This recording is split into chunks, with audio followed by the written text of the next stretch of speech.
lockdown, I'll have it. Mr. Ben Winston's just said, Jew, not Jew. Well, I was going to say the story. No, I didn't mean like Jew as in like No, Jewish, but he is Jewish. No, so no, but there's a thing where Michael McIntyre was going on about his son saying, yes, no yes, Jews, yes. no Jews, and his Mr. Ben Winston. I want to speak to Ben Winston. How do we speak to Ben Winston on the live? I'm going to invite you. Get him on. Yeah, get on, Mr. Ben Winston. I heard you guys are all back in your garage right now anyway, so I know you're not busy. Staying at home in your dad's garage. Mr. Ben Winston! Hey! Mr. Ben Winston. What are you talking about Jews for? What have we ever done to you? No, I was saying Jew or Jew as in like, I thought might be a J or a D, but I wasn't. You know, I'm from Wolverhampton. We don't speak properly sometimes. What is you? I have to say, as an Orthodox Jew myself, looking at you right now, have you suddenly like left music and become a rabbi? What? What's going on? I've had. That's the first time I've had rabbi. I've had a rabbi. I looked like an apostle the other day. Somebody said, which I thought was quite nice. I mean, I'm quite enjoying it. I think it makes me look friendly, approachable. You know. Wait, Payne, you can do no wrong in my eyes. You can do no. How are you? I'm doing all right. Yeah, I'm doing okay. I'm sat alone in my office, and you've got a wonderful office, though. That must be said. But you've worked very hard for it. So, scented office. Should I show you my favourite thing in my office? Oh, hang on. Here we go. The favourite thing in my office. My favourite thing in my office is this. Ah, the 50 million plaque. The 50 million plaque. Sorry, just come and have a sit next to the 50 million plaque if you could, please. The 1D days. Nothing will ever beat the 1D days, Payne. That's all I'm saying. Do you know what I watched the other day, which was fantastic rewatch for me? Now, I was a little bit drunk at the time, but I think it made it twice as enjoyable. We're in this surround sound thing that we've got in the house, right? And we're sitting there. I can't hide the profits forever. And we were sitting there, and I was turned on the San Siro gig. And it was the most amazing thing, sitting, rewatching a San Siro gig. But then I had this really weird out-of-body experience, and we were on the B stage, and I was watching on a screen, and one of the songs ended, and I closed my eyes, stood in the middle of these speakers with it on full blast, and it was like being back at the gig, and I could hear Niall talking on the left and Harry on the right. It was phenomenal. I loved it. I'll never forget that night. That night at the San Siro was one of the most unbelievable nights. It was like so good. Being a football fan as well, you sort of grew up thinking the San Siro is almost like the home of football. And then to go with you boys and film it that night with Paul Dugdale and all of our team, it was just...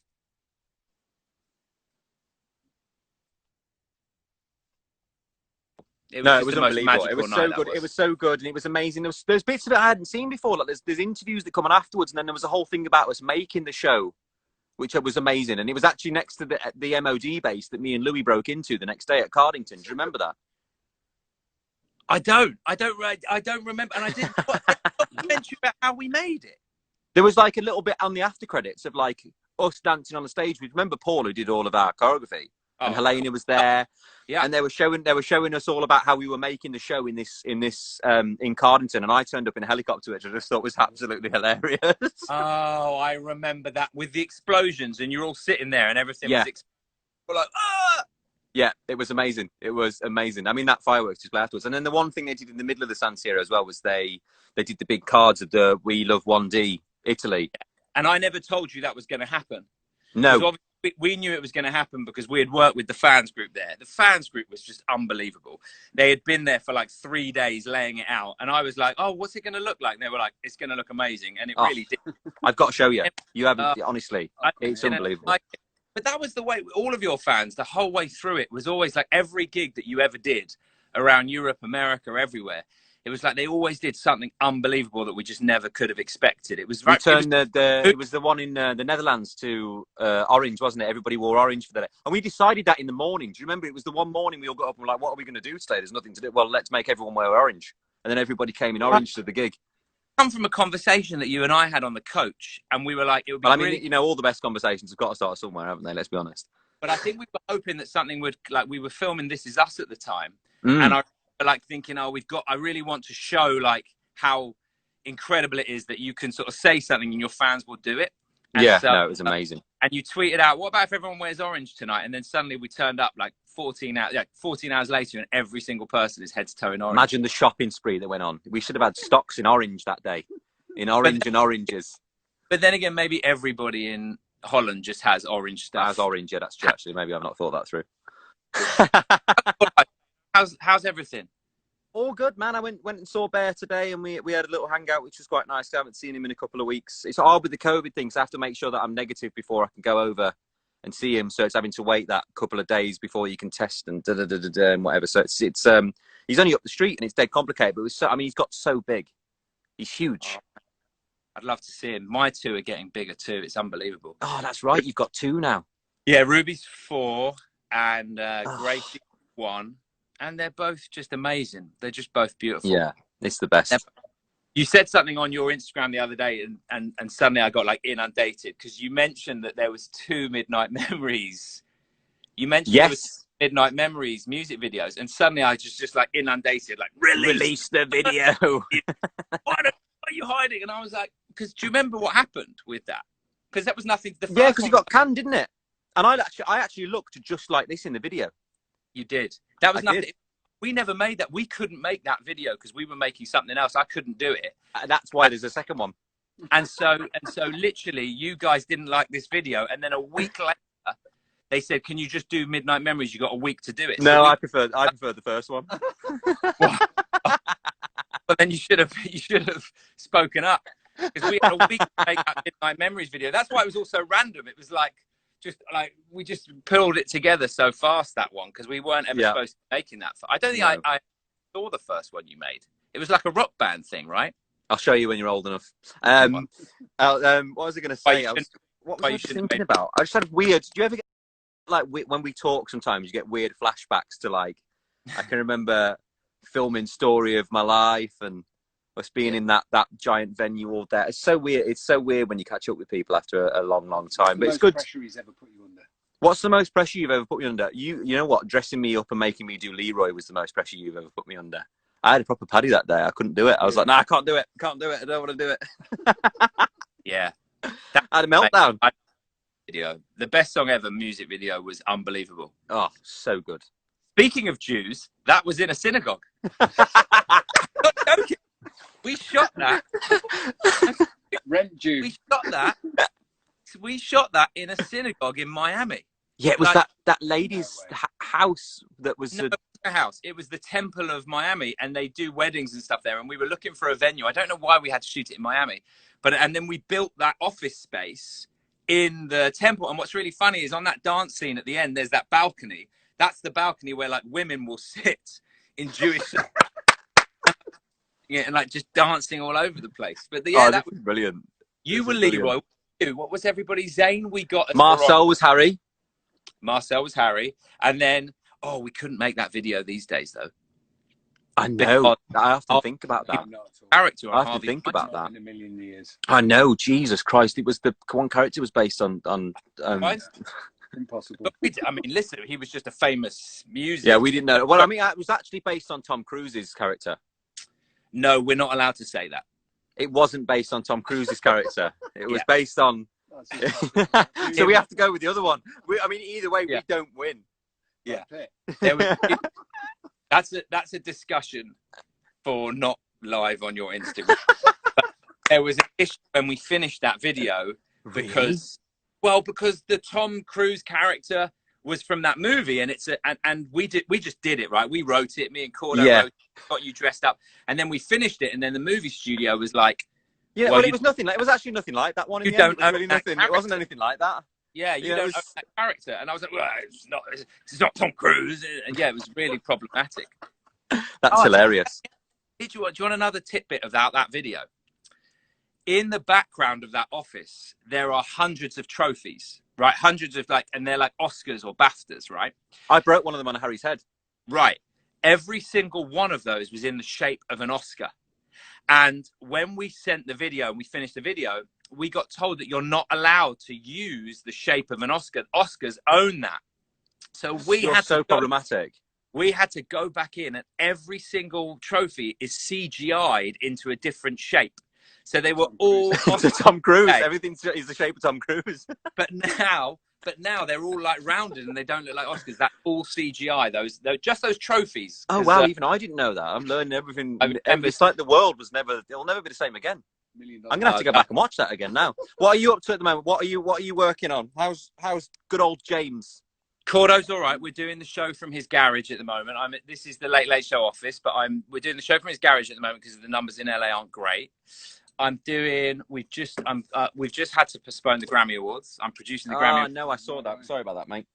No, it was one of those things. We just felt like the numbers in LA are so bad right now, and they're probably going to be worse by January 31st, which is when we were going to be doing it. So we decided. I mean, when you work on two of the biggest TV shows in America, it's just, you have to face these complicated problems. It's just one of those things. What can you do? So we moved it to, and then planning the Friends reunion. I'm doing the Friends reunion. So we're shooting that. No way. Yeah, I'm doing that. Oh, so I didn't even know that was out. Just those things. Is that all you're up to? No, I got really. You got a couple more. And then if you can get them buggers back together, can you work on my lot next? And then waiting for sort my lot out, would you? I'm only doing the Friends reunion to warm up for your one. Okay, yeah. The real friends. The real friends, yeah. The friends who were really friends before. Yeah. So yeah, that's what we're up to. But it's all good. It's just a weird time, isn't it? Sitting it's so strange. I'm in our studio now. It's like a, bustling. You've been here a million times. You sat in this office a million times. It's like full of people and fun and whatever. And now it's like empty. And on our way in, I have a stick stuck down my throat 3 times a week to check. Yeah, no, that's not fun. It's all so strange. But I feel like there's light at the end of the tunnel. I feel like. I mean, hopefully, yeah. I mean, it's been crazy over here these last couple of days, and just seeing the numbers of everything that's coming through at the moment. It's worse than when we started, which is crazy. Vaccine hopefully works. With the vaccine hopefully working, hopefully we'll get ahead of the game. Where are you right now? Are you in London? Yeah, I'm at my house. We just thought we'd pop on because we hadn't been on for a little bit, but it's fantastic to bump into you on here. Who are you talking to there? Have you got like I don't Steve, this is Steve, my manager. Oh, hey, Steve. Sorry, I didn't know. Hello, sir. Hey. Hey, hello, mate. Nice to see you. How you doing? Yeah, you too. Good to see you. Keeping safe and well and all that.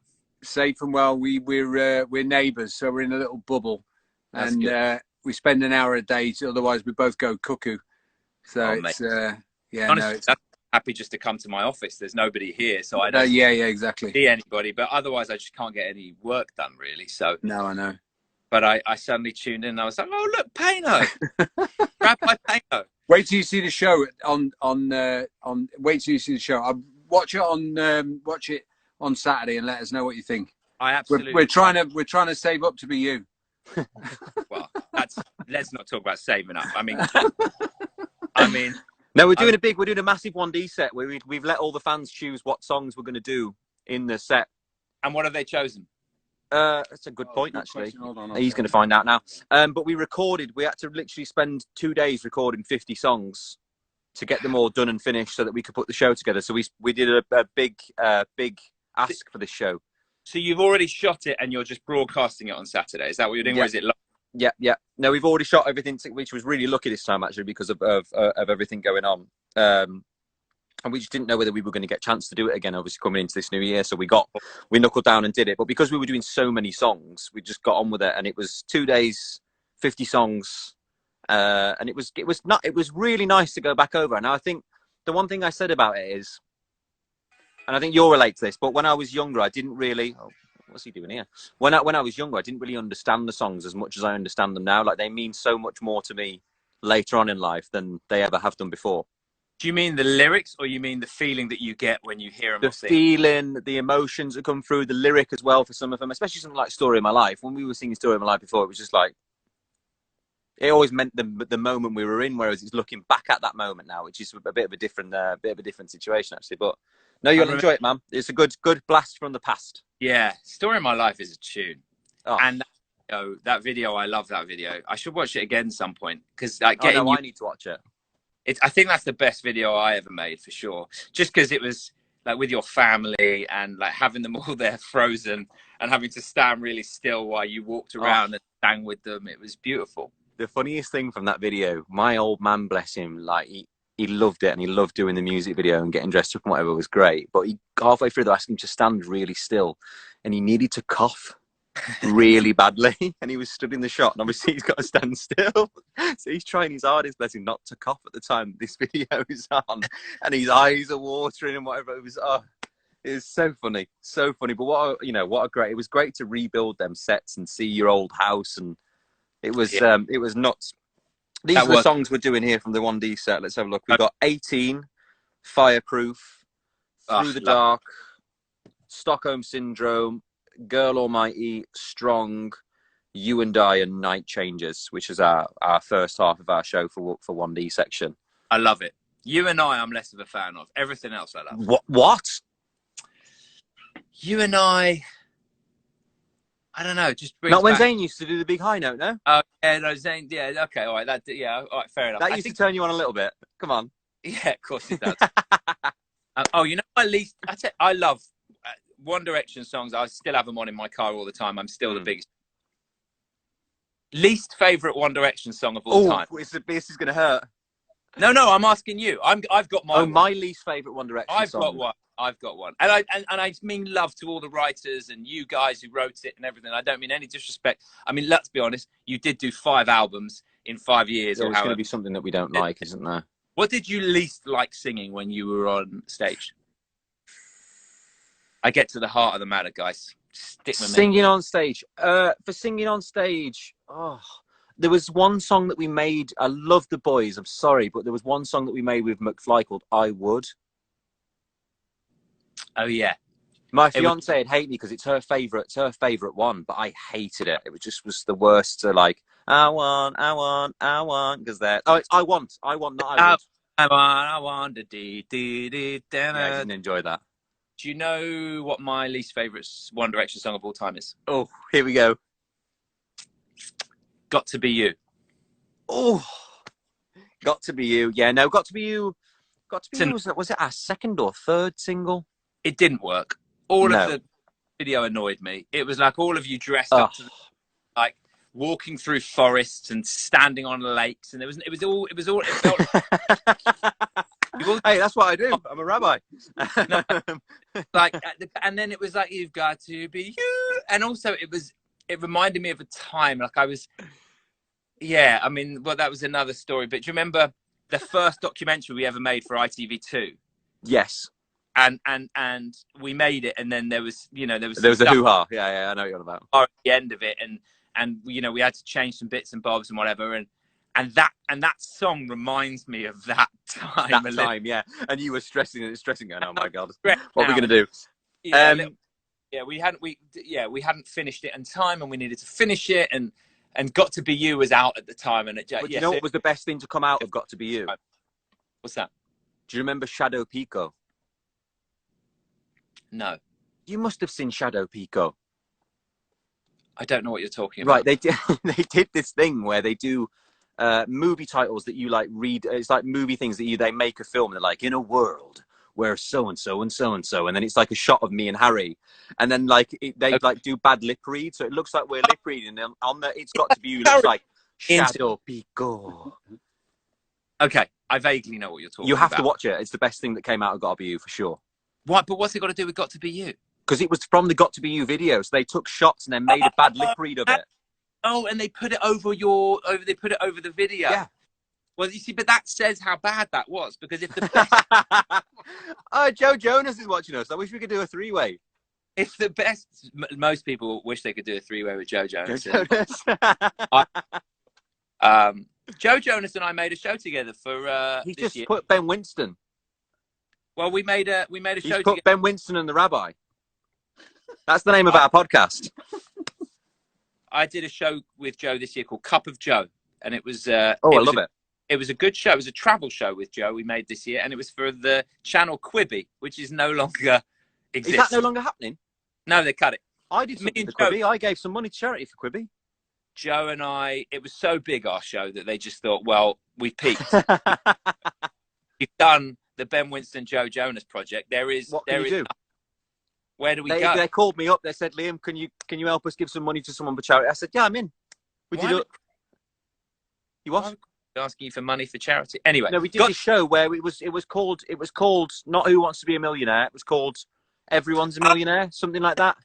Oh, yes, where you give away. Nick Jonas, funnily, did it, and you have to give away. They give you 500 grand, and it's like you gift it to somebody, and then they gift. And then they gift it, and it creates Oh, it was a really good show.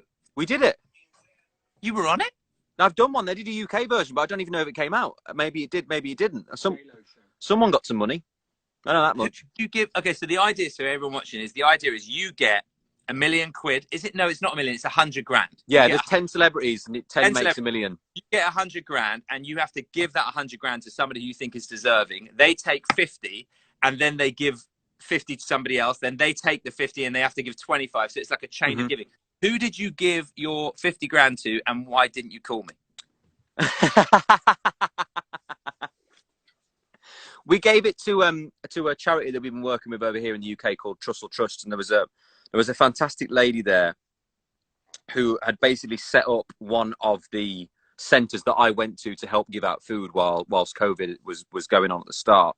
And she was amazing. There were so many great stories, and she did this band practice on a Wednesday, and they'd asked to go and work on the I can't remember what the story was that she told me now. It was an amazing story, but it was like I looked at her, and she was lazy a lot of the time.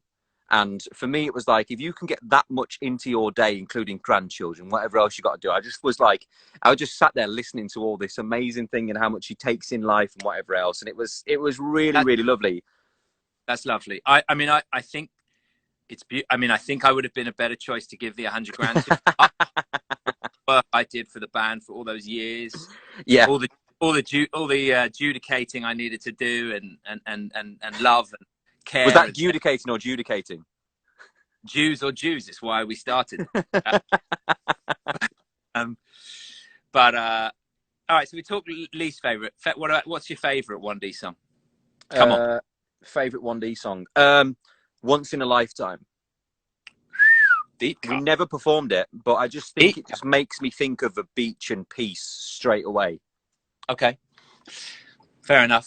I have two. Number one is Don't Forget Where You Belong. I love that.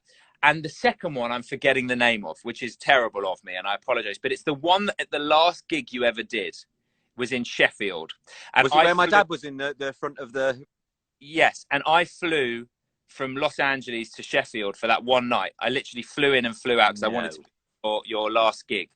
And it was a really beautiful night, and I was so happy I was there. But there was one song that I started a conga. I grabbed your dad and I started a conga around the stage. Yeah. Did you sing it over and over and over again? Yeah, 4 times. We did it. What was the song? Was it When I'm Fat and Old? No. It wasn't History. What was it? There was.